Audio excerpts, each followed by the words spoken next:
Hi guys. So today I'm going to be talking to you a little bit about my crankbait selection and how to go about uh, organizing your crankbaits, what kind of crankbaits I look for specific conditions, etc., etc.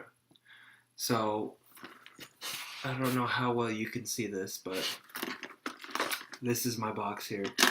Um, I don't have a ton of crankbaits in here, but I have what I need, and everything's pretty organized for the most part. There's really nowhere on my boat where there's things that are kind of just haphazardly placed. Everything's very structured, and I have a program. I have a structure that I adhere to, and it works for me.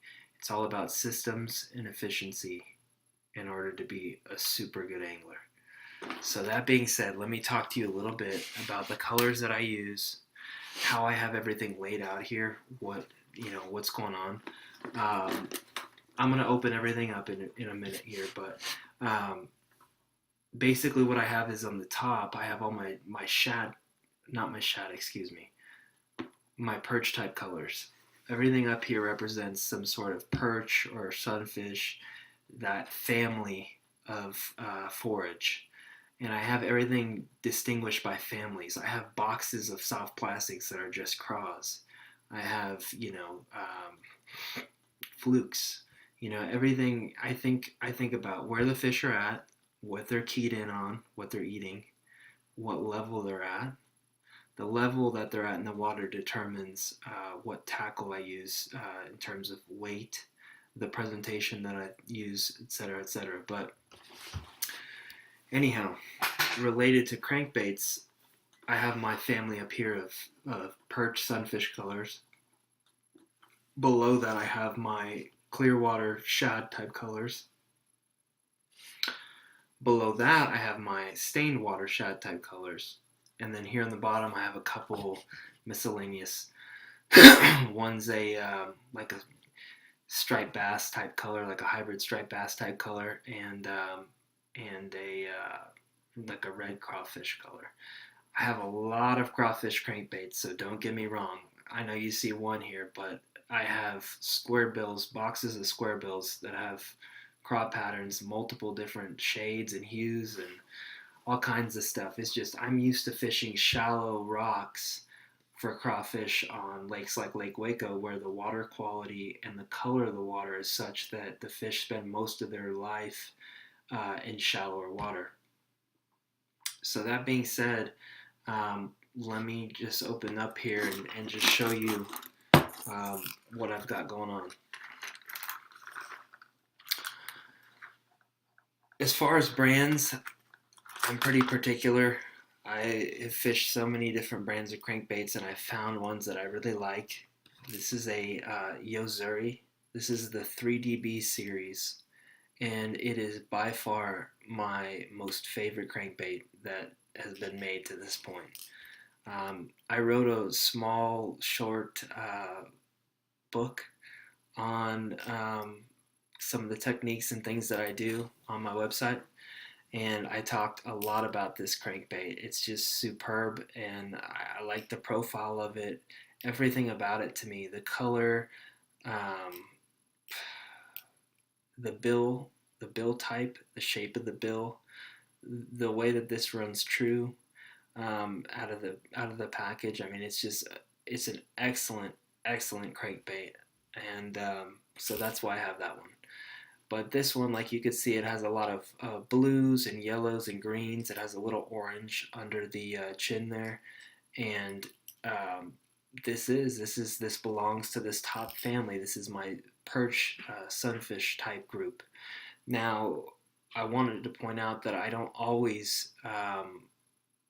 not always trying to represent, specifically a perch or a sunfish or something, thinking that they're going to be keyed in on them in like a stained water situation. A lot of times I'll throw these ladder colors just for the specific purpose of having a better presence in the water. It's showing up more, fish getting a good look at it, and it's more appropriate for those conditions. So a lot of times it's not necessarily that the fish are keyed in on it, but like I said, like especially with this powder blue and chartreuse bait, it just shows up really well, and it's something that a lot of people do. That it's a go-to in a stain water situation.